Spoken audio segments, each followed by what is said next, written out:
solid hour. Yeah, I feel like as the winter comes, I feel like we're gonna have like less and less time to, like slightly less and less time. Yeah, well, I'm gonna plan on talking about that at the end of today, inshallah, because we're coming up to that very strange time. Maghrib is starting to get early, and then there's not enough time between that and Isha, and then Isha will be set at 7:30 soon. Um, should we do it before or after? I'll bring it up at the end, inshallah, just in case some people join late. Like October, maybe like yeah, changing it to like after Isha. Hmm. All right.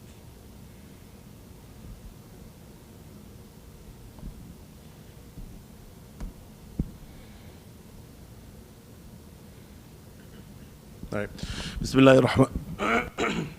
الله الرحمن الرحيم الحمد لله رب العالمين والصلاة والسلام على رسوله الكريم وعلى آله وصحبه وسلم تسليما كثيرا. So very quick recap. They went to Yusuf, they left from Yusuf, and then they went back home to Yaqub alayhi salam, to their father, and they said, we're not going to be able to get our entire value, the entire worth of whatever we could have gotten, unless you send our brother. He was hesitant. He didn't want to send Binyamin because of what they did with Yusuf in the past. So a little bit back and forth, and then they ended up convincing him finally. So he said, you have to swear by Allah subhanahu wa ta'ala. Then they did that and they left, and he gave them this piece of advice: if you're going to go, then enter through different doors. And then they listened to their father. They all went through different doors into Egypt, different gates, meaning into Egypt. But as Allah subhanahu wa ta'ala says, مَا كَانَ يُغْنِي عَنْهُ مِنَ اللَّهِ مِنْ شَيْءٍ إِلَّا حَاجَةً فِي نَفْسِ يَعْقُوبَ قَضَاهَا. That didn't help them in Allah's grander plan, because Allah does whatever He wants to do. The only benefit of them entering into Egypt was what? To bring some solace, comfort to Yaqub alayhi salam. Okay, so then we got to this ayah, and we'll do these two. I think we just kind of did 69, but then we'll do both of them again just for it. أعوذ بالله من الشيطان الرجيم. ولما دخلوا على يوسف آوى إليه أخاه قال إني أنا أخوك فلا تبتئس بما كانوا يعملون فلما جهزهم بجهازهم جعل السقاية في رحل أخيه ثم أذن مؤذن أيتها العير إنكم لسارقون. Okay, so we talked about a little bit about what the background to this was, right? Background is very important here. You have 11 visitors coming into the town, and as Allah subhanahu wa ta'ala already told us before, they made the argument. Yusuf, gave this argument to them. I have kept you in such a comfortable lodging. I've given you everything that you needed. So that's what Yusuf alayhi salam's I guess the Egyptians' comfort habit was, when they had their visitors come to the palace, and they would go all out. So at this point, they all come together. Obviously, they're going to stay for some time. It's not like you don't just go to Walmart, buy something, and then leave. You have to travel very far, so they have to stay somewhere. So Yusuf alayhi salam came up with this idea: I'm going to put everyone at a table. Each table consisted of 2 people. So when you have 11 people, that means one person has to be alone, right? You have 5 tables, and then the 5 full tables, and then one where just one person is alone. And the way that he did it was, who was going to be alone? Binyamin, his full brother. Binyamin was going to be alone. So he did that, and then after they had food, after they had everything, he said, this is whoever you're with right now, that's going to be your roommate. So, go back to the homes, go back to, your lodging, your places, and stay there. So Binyamin went back, he stayed by himself, and he became sad. I'm all alone. I have nobody. All the other brothers, they went together. And so Yusuf alayhi salam, he came up to him to comfort him. He said, what would you think if your brother was here? Would you be happy? So he said, who can there be a better guest than you? Or who can be a better guest than you? I'm saying it from memory, so excuse me. Who is who is a host that is better than you? But still you are not my blood brother. But still you are not my blood brother. So that way he praises the king, the minister, or whatever, and then he also says, look, this is a role that no one can fill other than this one person. So it's not a shortcoming on your end, it's just that it can't be done by anyone other than him. So at that he said, Inni ana akhuka fala tabta'is bima kanu ya'malun. Indeed, I am your brother. I am your brother. That's when he came out and he said it. They were in the privacy of the lodging in the home. No one else, none of the other brothers knew. He told him alone. فَلَا تَبْتَئِسْ بِمَا كَانُوا يَعْمَلُونَ. Don't grieve over everything that they've been doing. Don't let yourself feel this pain. Don't be saddened anymore by everything that has happened. Now here's a very important point to mention here, because now that we're going to get to the new plot line, it's going to matter. فَلَا تَبْتَئِسْ بِمَا كَانُوا يَعْمَلُونَ. Don't worry yourself and don't feel saddened by whatever they did. Whatever they are doing. They've been doing. What does that teach us?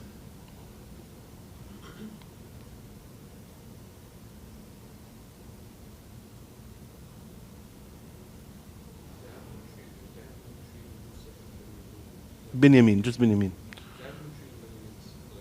Well. So that's kind of the lesson that we're getting here. They haven't been treating Binyamin well. Otherwise, why would Yusuf alayhi salam say that? Why would he cry? Why would, when they all dispersed into groups of two, why was no one sitting with him? This is that question. But then when we come on later on, I think we already covered an ayah to the opposite of that before, where Yaqub allows them to go, because obviously there seems to be some kind of change that happens over time.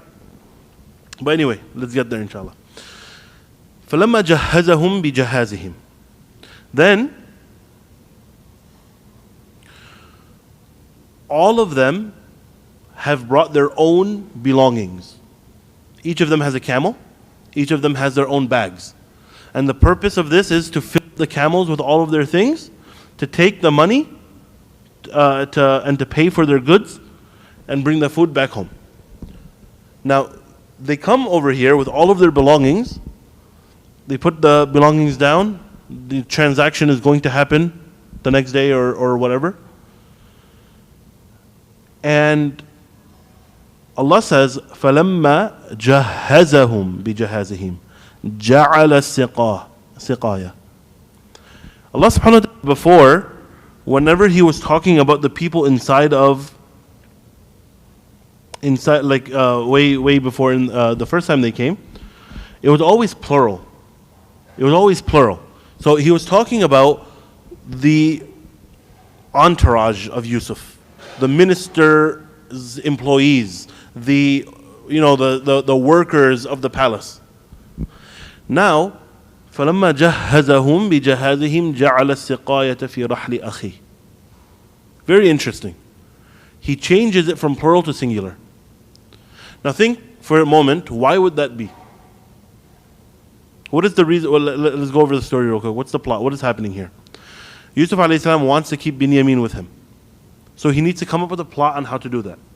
So he takes what they call the siqaya, and this word, did I cover it? Yeah. It's covered here. They take the siqaya, which is a measuring cup or a chalice, or as they had here, just cup with capital C, cup. It is a royal chalice. It is it could be one of two things. It's the king's, drinking utensil, or it's something that they use to measure grain with. Like whenever they're going to take out like a pound of wheat, so they're going to use this because it's 1 pound, and then they'll they'll give it. Either way, it's one of the two things. He took this royal chalice and he put it inside of the bag of his brother. Okay. So a couple of things here. Number one, why is Yusuf doing this himself? He's royalty. Why would royalty do the grunt work? So what we say grunt work, meaning the lower level things that people of high status normally wouldn't do. Because he wants to keep it private. He doesn't want workers to know what's actually happening, what he's trying to do. Good. Okay. You can't raise your hand and put it back down.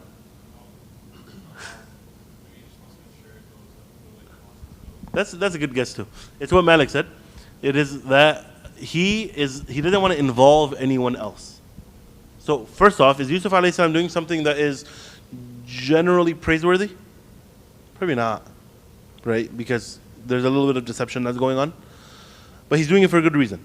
But he doesn't want to get caught. He can't afford to get caught because otherwise the lesson's not going to happen.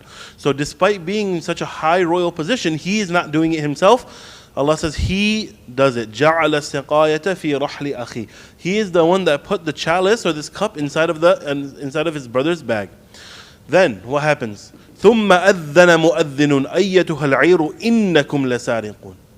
Then someone makes this out loud cry. They say, someone amongst you, أَيَّتُهَا الْعِيرُ, you caravan, someone amongst you is a thief. Someone amongst you is a thief. Is that interesting?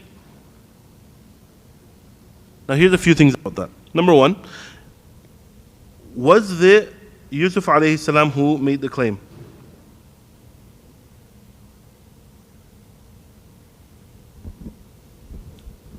No.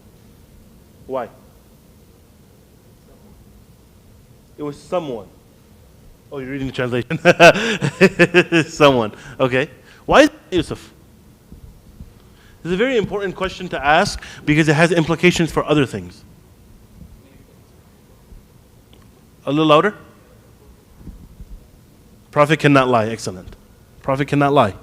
So, innakum lasariqun means that someone is accusing someone else of stealing. Now, if Yusuf is the one who took the chalice or the cup and put it inside of the bag, he can't accuse anyone else of stealing it because he's the one who put it in.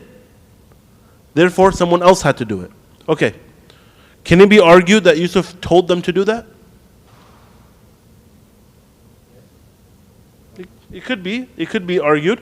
But then, at the same time, the thing would come up. That means Yusuf led them to commit a sin. He led them to lie, which is also not something favorable for a prophet. So, at the end of the day, what can we say? What can we say happened? Yusuf alayhi salam put it in. Perhaps he brought their attention to it, that it was gone. But the ones who are working amongst him, they're the ones who made the accusation. Because they saw that it was missing, they jumped to the conclusion that someone stole it. So they said, إِنَّكُمْ لَسَارِقُونَ. So was Yusuf alayhi salam lying?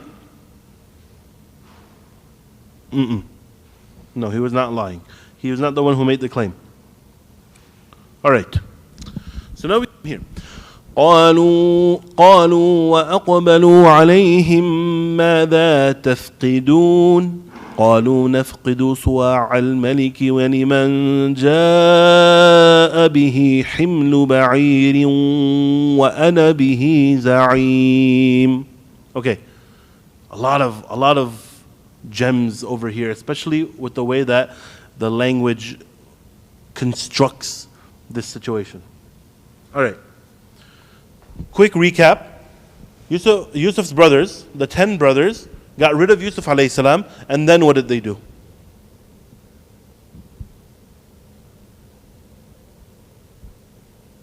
They got rid of Yusuf, threw him in the well, and then they? More detail.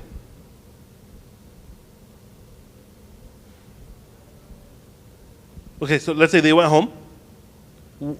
Explain how they went home. What did they do? What happened in that situation, in that setting? They're being deceptive how?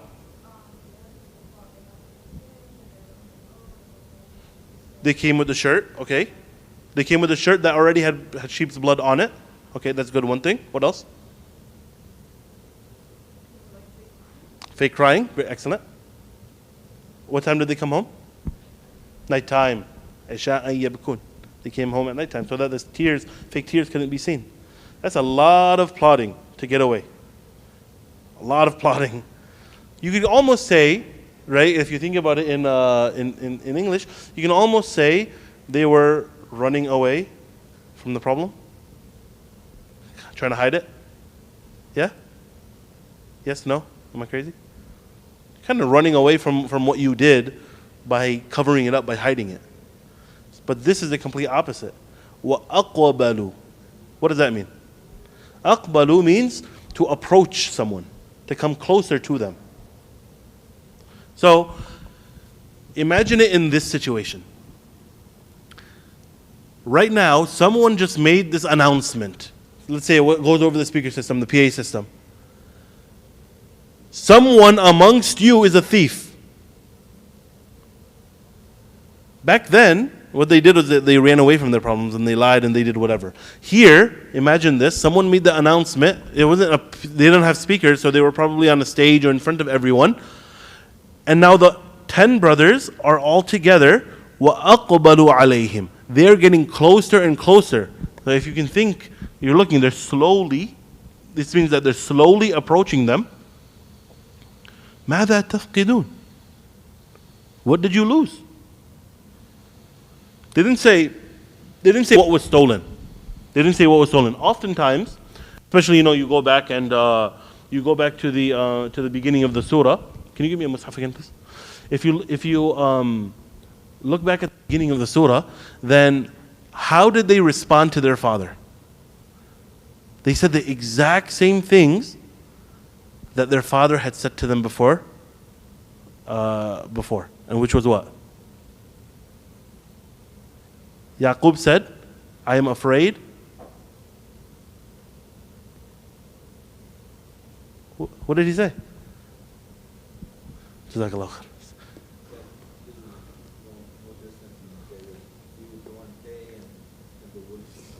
I am afraid that a wolf will eat him. Right?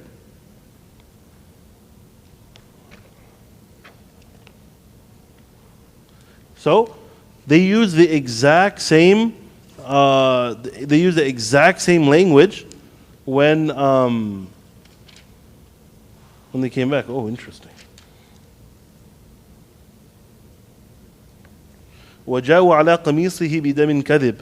They came with the fake blood. قَالَ بَلْ سَوَّلَتْ لَكُمْ أَنفُسُكُمْ أَمْرًا فَصَبْرٌ جَمِيلٌ. No, it was before that. تَرَكْنَا يُوسُفَ عِنْدَ مَتَاعِنَا فَأَكَلَهُ الذِّئْبُ. So the wolf ate him. But before that, قَالُوا لَإِنْ قَالُوا يَا ابْنَ مَلَكَ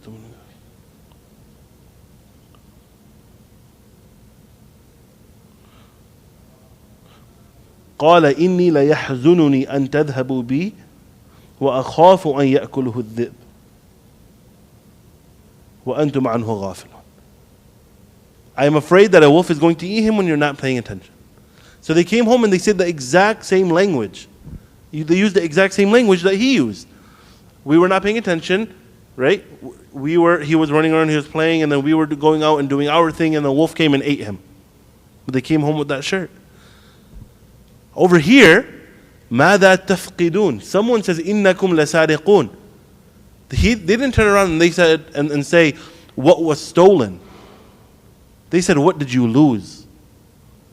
Why? Because when you are lying, you are not going to give anyone else the benefit of the doubt. When you are lying, you're only going to take whatever information is presented right in front of you, and then you're going to twist it in whatever way that you can. This is generally how people are going to behave. So when you accuse someone of something, either they're going to remain silent, or they're going to try to flip the script on you. Okay? But here, they're saying, ماذا تفقدون? As if it is genuine concern. It is genuine concern, right? It's genuine wonder. I didn't steal anything. None of us stole anything. Why are they making this accusation that someone has stolen something? It's very interesting. Do you follow follow? Even though it's such a short ayah, you have so many lessons that you just take from this. قالوا وأقبلوا عليهم ماذا تفقدون. They said as they were approaching, getting closer to the guards of the minister's office, of the palace, whatever. What did you lose? So then they responded with the same usage. قالوا نفقد صواع الملك ولمن جاء قالوا نفقد صواع الملك. We have lost the suwa' of the king. We have lost the royal chalice of the king. Okay. Here's the next point now. What does suwa' mean?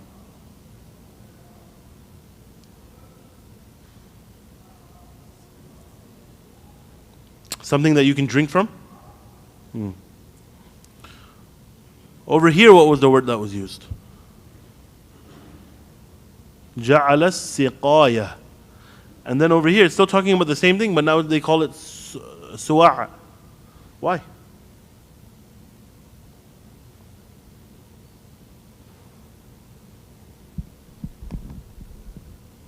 Isn't that interesting? The same item is being described, but it's two different words.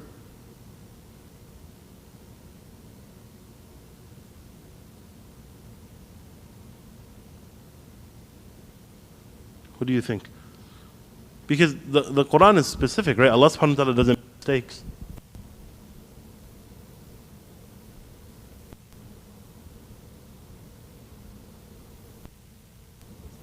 That's a hard one.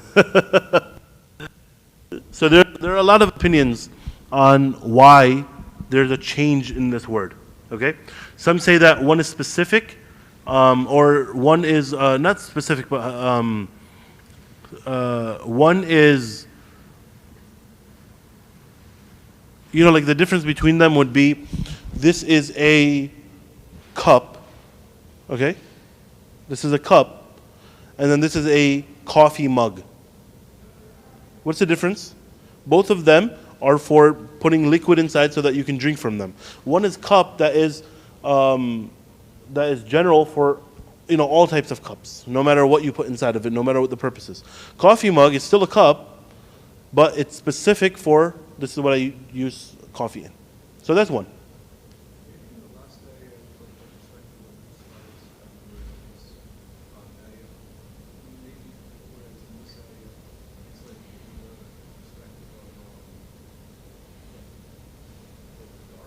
MashaAllah. So this is number two.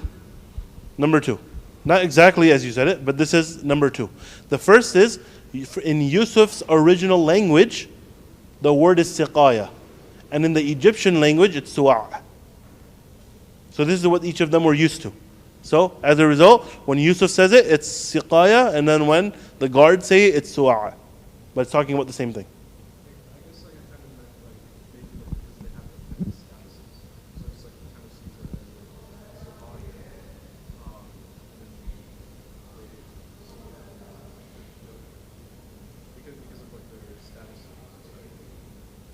Who's the first one? Yusuf's the leader. He's the minister. Yeah, so it's like he sees it as like a. And Just like any other. any other cup. Oh, okay, I see. But still, it's suwa' al-malik, right? So this is it belongs to the king, and he is still under the king. So he doesn't have the right to view that as something that's below him. Okay. So, that was their response. Oh no. All right, 1 second.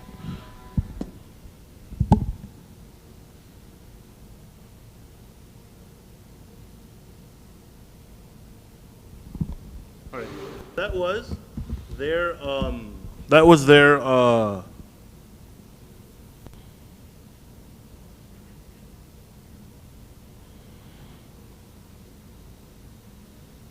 That was their response.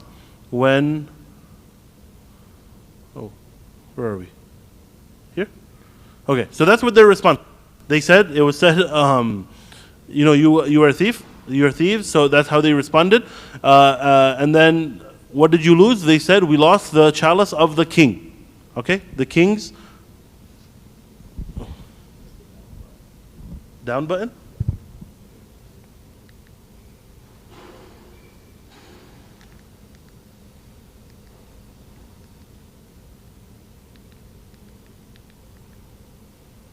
Okay. They said we are missing the royal chalice. Okay. Then they say, وَلِمَنْ جَاءَ بِهِ حِمْلُ بَعِيرٍ. Whoever brings it or whoever comes forward with it, whoever finds it, they're going to get himl ba'ir. They're going to get an entire camel load's worth of food. Why is this? You're looking for a bounty. Okay, you're trying to give a bounty and you're looking for something that was taken. Why are they giving food? Didn't they come there to buy the food? Why aren't they not giving money?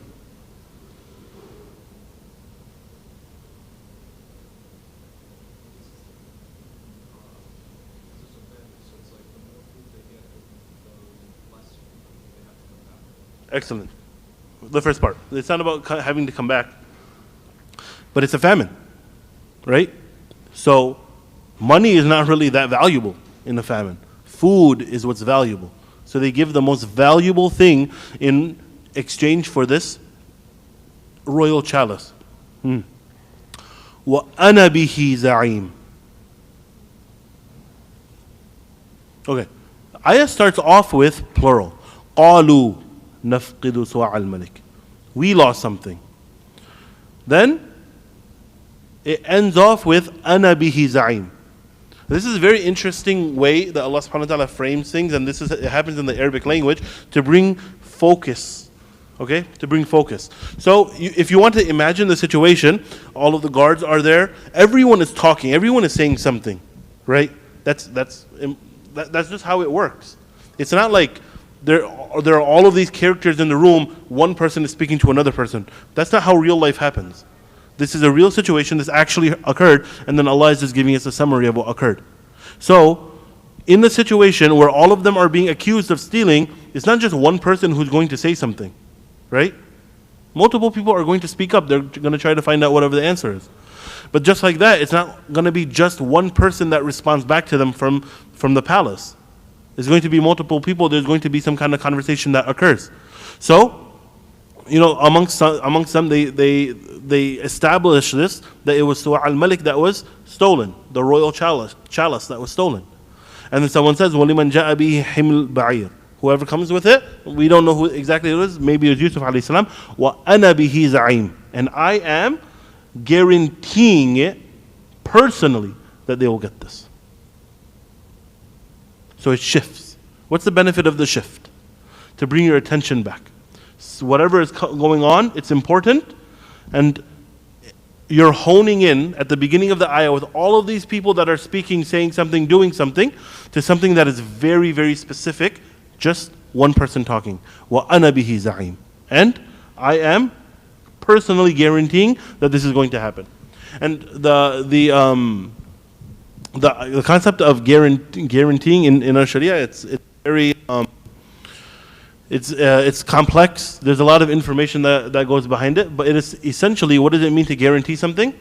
In Islam, in our Sharia, we actually have this concept where a person can, like if a person gets arrested, then they can come out on bail, right? They can get bond and come out on bail.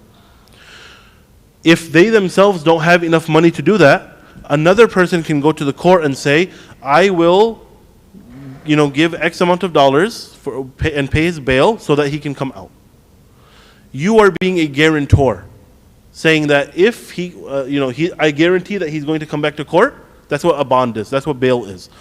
Just a guarantee that you're going to come back to court. So a person can go up to them and say, I guarantee that this person is going to come back, and here's my money. I'm putting my money where my mouth is. So if that person doesn't come back, you have no right to that money. This is allowed in our Sharia. So now they go back and forth. Okay, they've established that something has happened. Something has happened where the chalice is missing, and this group of people have been accused. قالوا فما جزاؤه إن كنتم كاذبين قالوا جزاؤه من وجد في رحله فهو جزاؤه كذلك نجزي الظالمين. Okay. They said, so what do you say? They, meaning the ministers, employees of the palace. What do you say is the payment for the crime? The recompense, the punishment for the crime. If it turns out that you are lying. They replied, the payment for it, whoever's bag it's found in, he is the very payment for it. That's how we repay offenders. Very interesting. So number one, what happened here? What happened? The king, the minister at this point, Aziz Yusuf alayhi salam, he's known for very positive attributes. He hosts people, he gives them more than enough food, he takes care of their needs while they're in his company. Now all of a sudden, a crime has been committed and he can't just let that crime go. So he needs to act upon this. But if he acts out in a way that is unjust, that'll tarnish his reputation. So what does he do? The guards, they ask this question. What do you think the punishment should be? The investigation hasn't started yet. Only an accusation was made. They said, what do you think the punishment should be? If it's found that you are the ones who are lying, you're the ones who have the chalice. So they responded, the punishment for stealing this chalice should be that whoever took it, they themselves are the payment for it. Meaning that whoever took the chalice, they'll become your slave. They will become your slave. Very, very interesting. What did they do? The guards put the ball in the brother's court. Now whatever happens, no matter what happens, no one can accuse them of being unjust. No one can say, we are superimposing our rules onto you even though you're from a different country or a different this or that or whatever.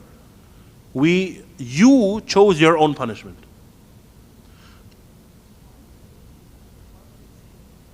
Why would they say what? Why would they give them the option of choosing their own punishment?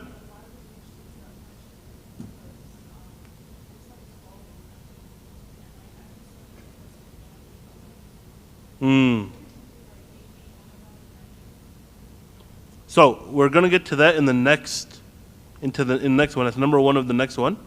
Why did they choose what seems to be such a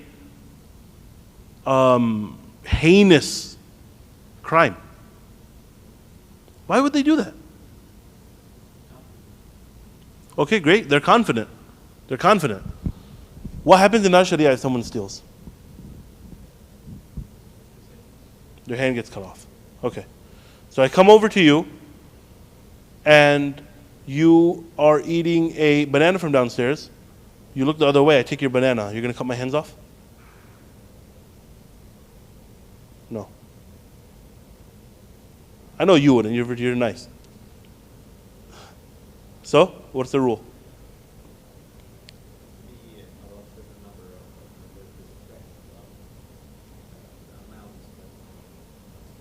Good. So that's one aspect of it. We won't go into too much detail here, but cutting hands is a crime. Okay? And Allah subhanahu wa ta'ala, when He sees something as being a crime, then He institutes a punishment for it.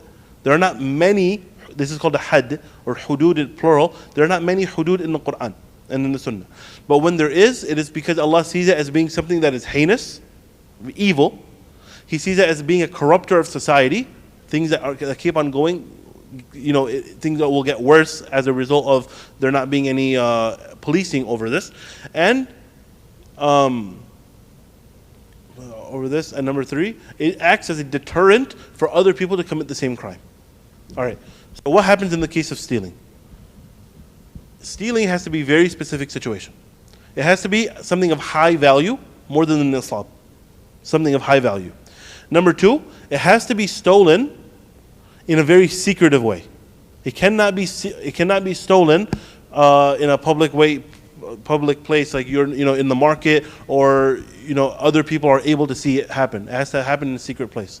Number three, whatever is stolen has to have been kept away from other people. It can't just be open and for everyone, for everyone to have access to it. And last one is, or not last one, but the other one that's coming to my mind is that you can have no need for that object. So, for example, you go to a, you go to a market, or like market is a weak example. Let's say something that might even be applicable nowadays. A person who has not eaten anything in weeks. Okay, they're very, very hungry. They haven't eaten anything. They go into a steak restaurant. Okay, they go in from the kitchen. No one is actually there. And let's say they go into the freezer. Inside of the freezer, there's a second compartment that's locked up. They break the lock. They go inside. There's a third compartment where like the really, really expensive, let's say $2,000 steak that's covered in all of that gold, whatever that the people eat, that's in there. And he takes that and he eats it. Or he at least steals it and leaves, feed his family or whatever it is. He would not be killed for that reason. Why? Or sorry, not killed. His hands would not be chopped off for that reason. Why? Because he did it for a need. Okay? So there are rules, and overall it's to deter other people from committing the same crimes. Same thing goes with killing. You kill someone, it's not every time you kill someone that you are also killed. But it is when specific situations match up. For example, if you kill someone by accident, you are not killed. You owe a diya. You owe a monetary amount. And if you do kill someone on purpose, what was your state like? What was your situation like? What was the reason that you killed them? All of those things are taken into account. The only situation where another person is killed is when they do it with pure animosity, with an object that was meant to hurt and inflict pain on somebody else, and there was no justifiable reason why they should have done so. Otherwise, it drops. And of course, that doesn't mean that they just go free and walk amongst society. No. It just drops from the had of being killed to a lower level punishment that the judge has the right to so do whatever it is. Otherwise, someone who kills someone, it's not just going to go back into society as if they didn't do anything. Anyway, coming back here.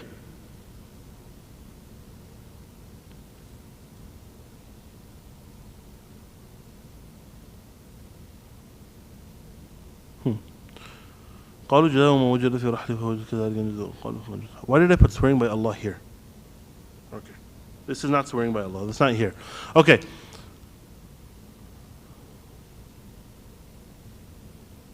كذلك نجزي الظالمين. Okay, I need to go here because there's a few points on this one. فبدأ بأوعيتهم قبل وعاء أخيه ثم استخرجها من وعاء أخيه كذلك كدنا ليوسف ما كان ليأخذ أخاه في دين الملك إلا أن يشاء الله نرفع درجات من نشاء وفوق كل ذي علم عليم. So he started with their luggage, their bag, before turning to that of his brother. Then he had it pulled out of his brother's bag. That is how we provided the scheme for Yusuf.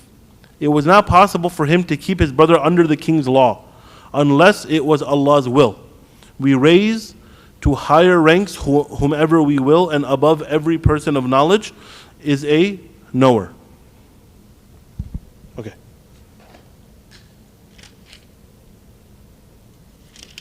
So,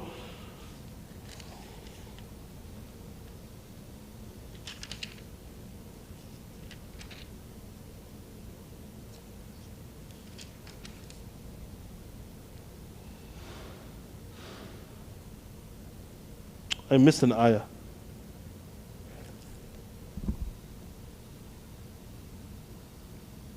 That's why it doesn't make sense. This ayah, this page is supposed to have a third ayah. 75, 71, 72, 73 is what I missed. That's why it doesn't make any sense. Okay. What's the ayah?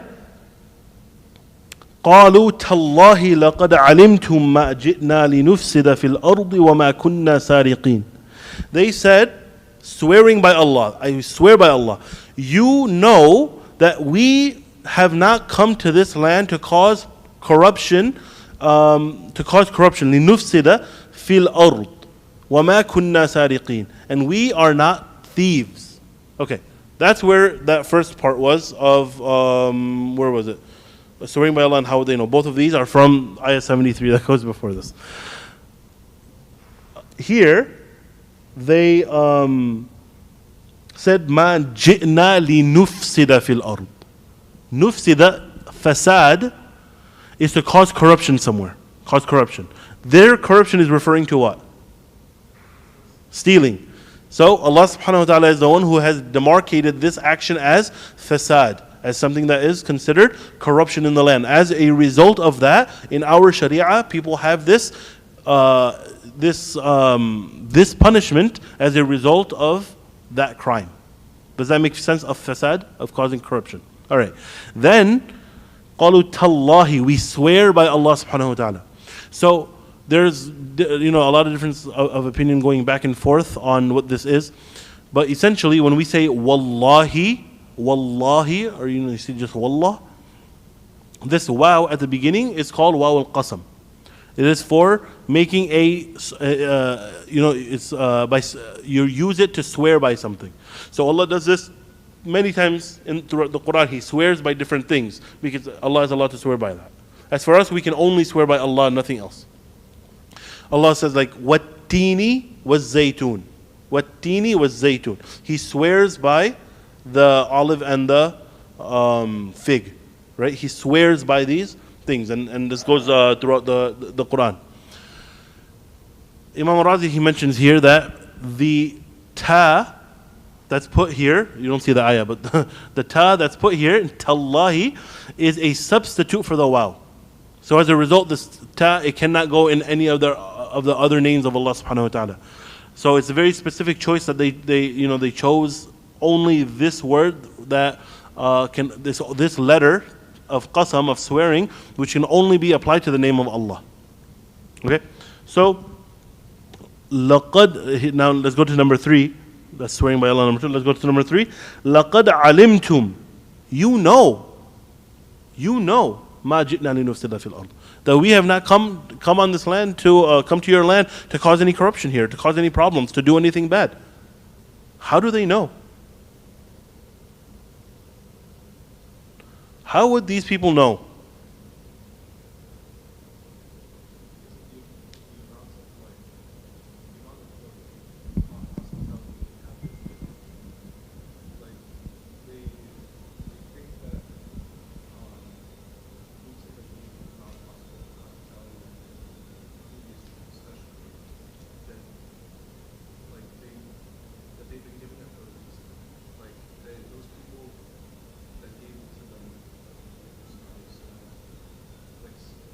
They're the ones. See them in a special. See the brothers in a special. The brothers are the ones who are saying it. Yeah, but I'm saying the brothers think that Yusuf and workers see them in a special way. They see them in a special way. So they're saying, because you see us in this way, then we could never. Then you know for a fact that we would never do these things that we're being accused of. Yeah. Okay. Yeah.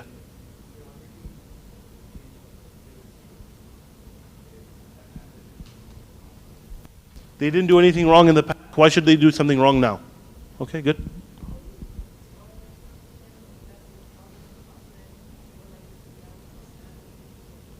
They told them that their father was a prophet. Yeah. Okay. So they're saying that we come from a pious family. We wouldn't do something like this. Okay. Anything else? These are really good thoughts. لَقَدْ عَلِمْتُمْ مَا جِئْنَا لِنُفْسِدَ فِي الْأَرْضِ. So there are a few different things. A few different things here. Number one,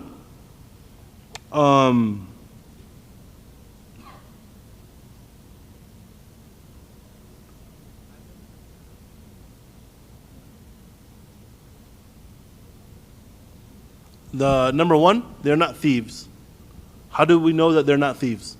The story itself tells us that. Their presence there tells us that they're not thieves. How is that?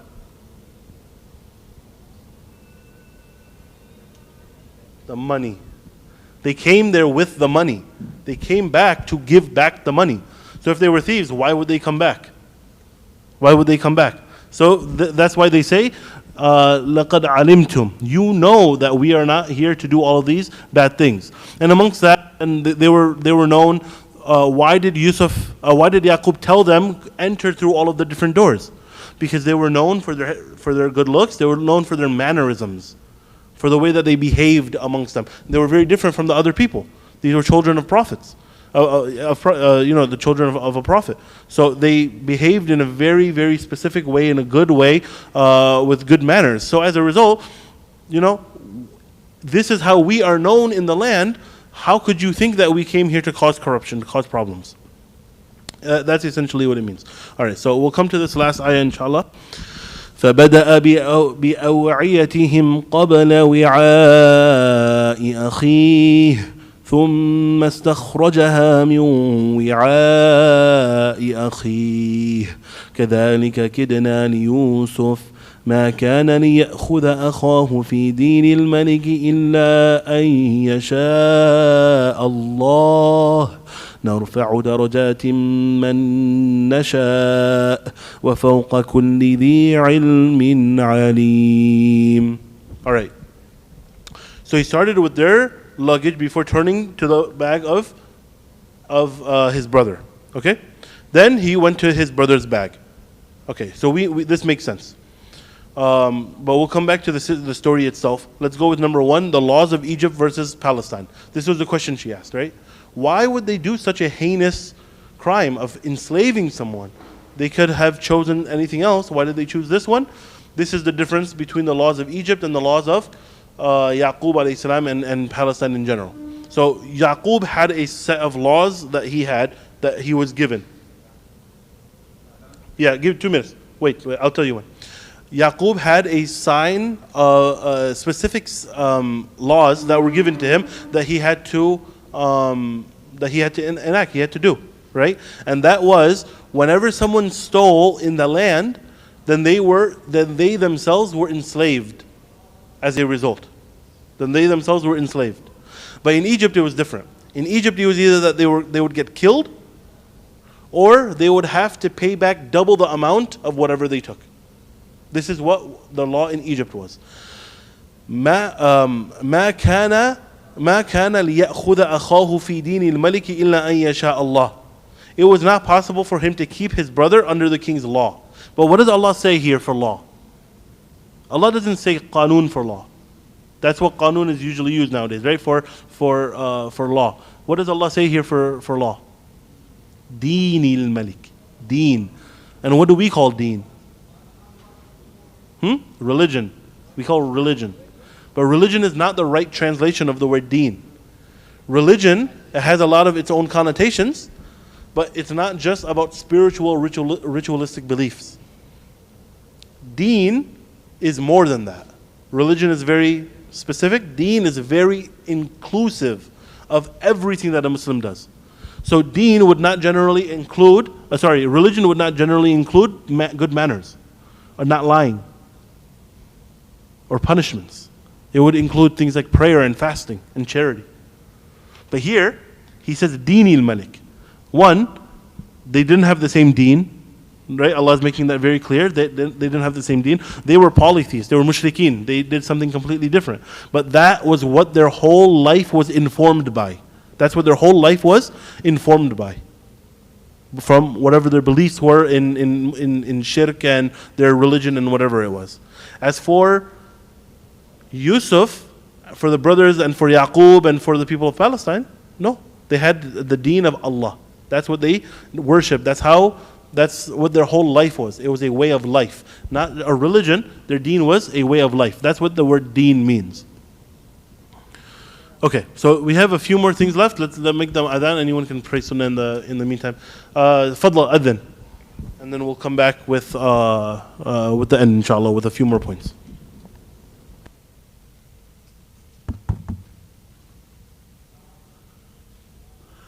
الله أكبر الله أكبر الله أكبر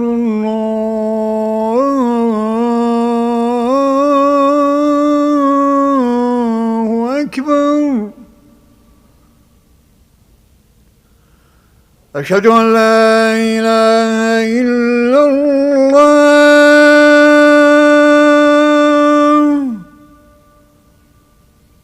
أشهد أن لا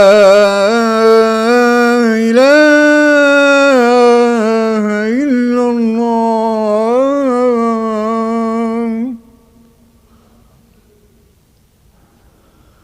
أشهد أن محمدا رسول الله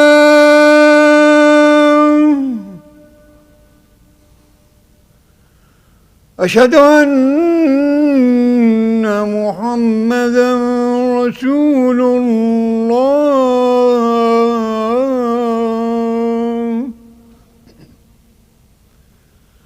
حي على الصلاة حي على الصلاة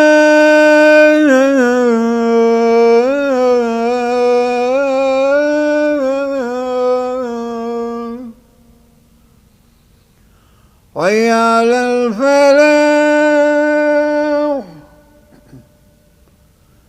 حي على الفلاح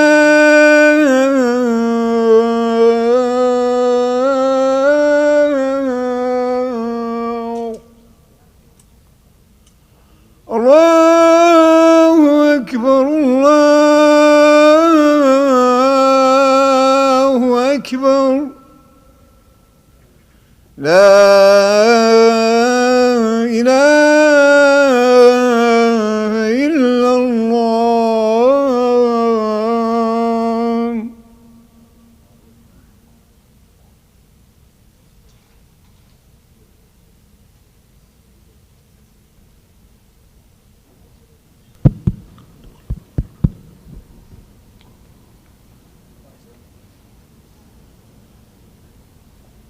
Okay, so we covered laws of Egypt versus the laws of Palestine. All right, number 2. Why does Yusuf alayhi salam start with the other siblings' bags?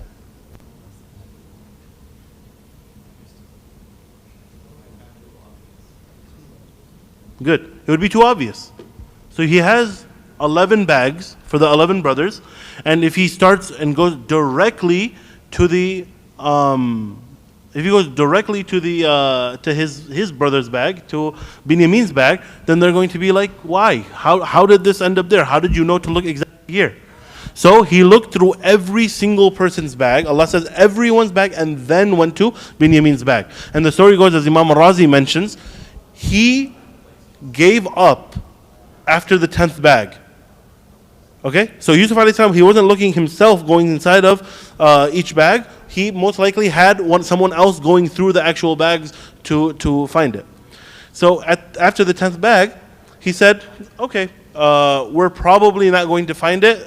You know, they're honorable, they're good, etc., etc. And then the last person, he went inside, he opened up the bag, and he's like, oh, here it is. He found it. Allah says, كَذَلِكَ كِدْنَا لِيُوسُفَ. This is how we schemed for Yusuf. This is how we schemed for Yusuf alayhi salam. Now the word kaid is usually tied only to something negative. Only negative. So that's how Yaqub said about the brothers, right? They'll do a kaid against you if they find out about the dream. Okay? And then when he described the woman's scheme, he said kaid again. And that's the same thing that the king said when he was interrogating them. You know, this is what the kaid is. This is what your kaid is. But Allah subhanahu wa ta'ala, sometimes He'll use that word as a reflection of what other people are doing. Right? وَأَكِيدُ كَيْدًا. وَأَكِيدُ كَيْدًا. And I also do kaids. And the same thing goes for, they think that they are plotting. مَكَرُوا وَيَمْكُرُ اللَّهِ. يَمْكُرُونَ وَيَمْكُرُ اللَّهِ. Same concept. Makar is very similar to kaid. But it,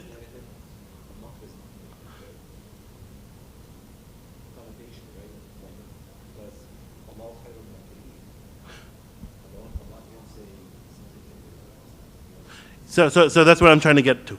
So here, the word kaid, even though it is always, most of the time it's used in a very negative connotation, when Allah subhanahu wa ta'ala attributes something to himself, it's never in a negative connotation. It's never in a negative way.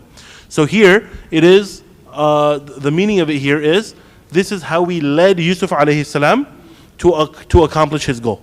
Not this is how we chose to deceive people. That's not what it means.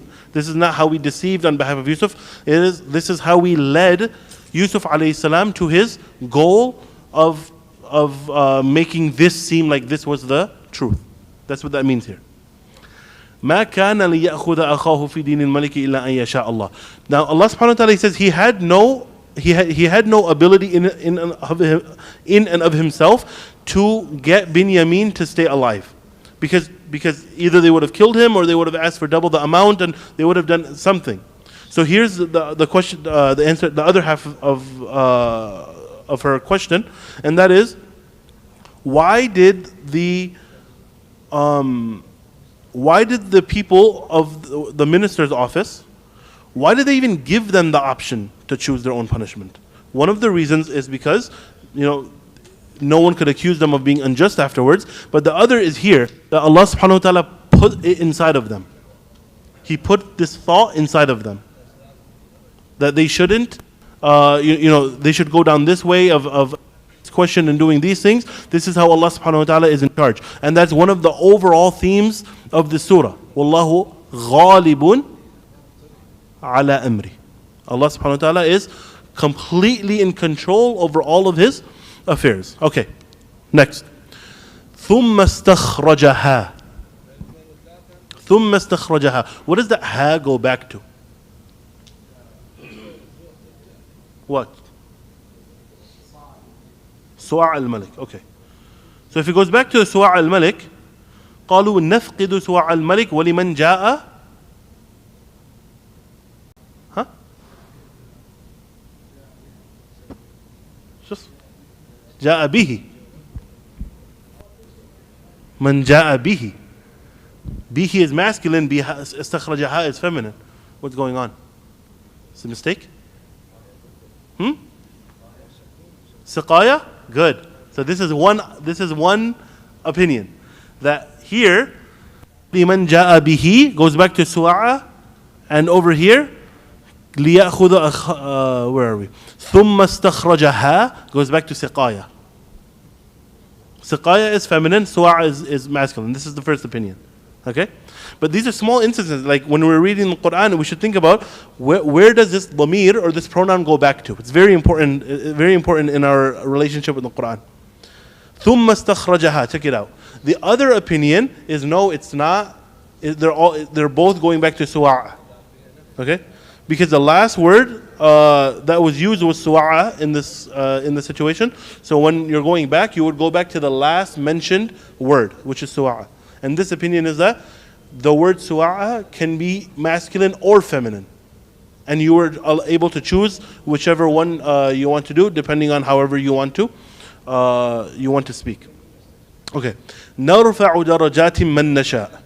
So I'm going to skip that part, except I'll say this quickly, one piece. And that is, throughout this entire story, everything of Surah Yusuf so far, every positive point of Yusuf alayhi salam's story, from the time he got the dream, to the time that he felt solace in the well, to the time that he was saved, even right before the seduction, and then right after the seduction as well, when he was saved because of the signs and the knowledge, later on where he knew exactly what to do and how to make his brothers come back. And right now, نَرْفَعُ دَرَجَاتٍ مَّن نَّشَاءُ. All of this, every single part of the story teaches us the reason why Yusuf alayhi salam kept on increasing and going higher and higher and higher in the story, and the benefits that came. All of it was because of knowledge. All of it was because of knowledge. So Allah subhanahu wa ta'ala gave him that knowledge. He gave him wisdom. He gave him the ability to decipher. He gave him strength through knowledge.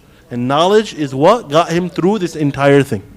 If we learn the entire story of Yusuf alayhi salam, and at the very end of it we sit down and we think to ourselves, oh, if Allah subhanahu wa ta'ala will get me out of every single trouble, and this is what Allah's plan is, this is what Allah's decree is, then that is going to negatively affect us because it's only half of the puzzle.